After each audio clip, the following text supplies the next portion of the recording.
let's talk QR codes. QR codes are a magic event.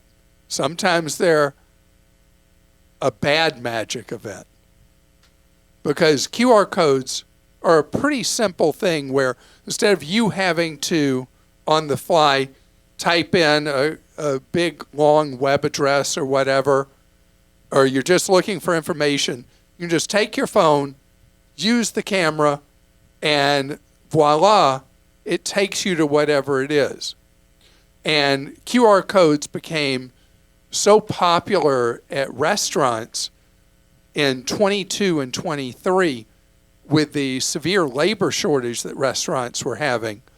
And I talked with great excitement about being at an airport restaurant during a flight delay, and they had like 2 employees on the floor for this huge restaurant, and the QR code eliminated all the problems. I just used my phone on the QR code, brought up the menu, placed my order, and then somebody delivered it, a food runner delivered it, and that was the last time we saw a person. And then when it was time to pay, just went back to the QR code and paid the bill, and we were done. I mean, it was like, wow, this is great. You know, because otherwise I would have missed the flight sitting there waiting because they were so short-staffed. And that's one of the fields that it became in now. But today, I mean, it's so common. You go to a parking lot or a parking deck or structure or garage, whatever you call it in the part of the U.S. you're in, and you go to pay, and so often now, QR code, right? So many places you go to, QR code, QR code, QR code. So criminals are into this now, and they're putting up a fake QR code over the real one. And this happened at a parking lot near where we live, that all these cars got booted. And these people had paid, but they paid a phony baloney who not only took money then, but then had their credit card numbers, and these people had to get new credit cards. So they got booted.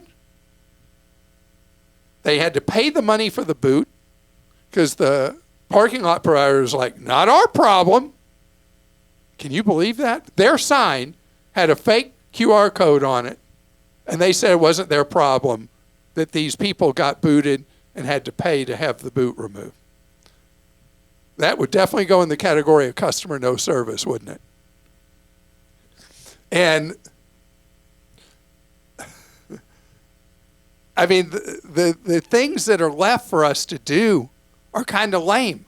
You're supposed to, every news story I've read about this with the fake QR codes says, go up to the sign that you're supposed to scan and see, does it look like it's an attached sticker, or does it look like it's the original sign? Really? Really? Seriously. And there are so many ways people are doing this with the phony QR codes. So I'm back to basics.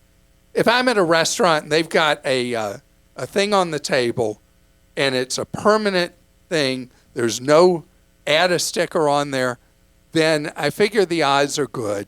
I go ahead and scan it and use it. But if it's a sticker that's been placed there, I don't do it. What do I do then? I type in the whole address. I type in that crazy long address. It may take me 3 times to get everything right on it, but I'm not trusting the QR codes anymore. And what a shame, because it really was a breakthrough thing. How about you see a place with information? To get more information, you scan the QR code. Let's say I'm at a historical place or something like that. If it's part of the actual thing that's there, I will scan it. If it's a sticker that's been attached to it, I don't. And that's about the best I can do. And Krista, you are much more technically adept than I am. I don't know about that. Any other things I should be saying about? I mean, we should be saying about the usually, QR? like you said, there'll be a web address underneath it, or you look up the business or the restaurant's name and you can find the menu on there instead of scanning it. The parking lot, they're having you scan a code because there's an app for that parking lot chain. So you can go to that website and download the app if you need to. So yeah, it's too bad. But a QR code is just basically a shortcut to a website. So you have to take the long way around sometimes. And So the shortcut no longer is the safe cut. yeah, it's such a bummer.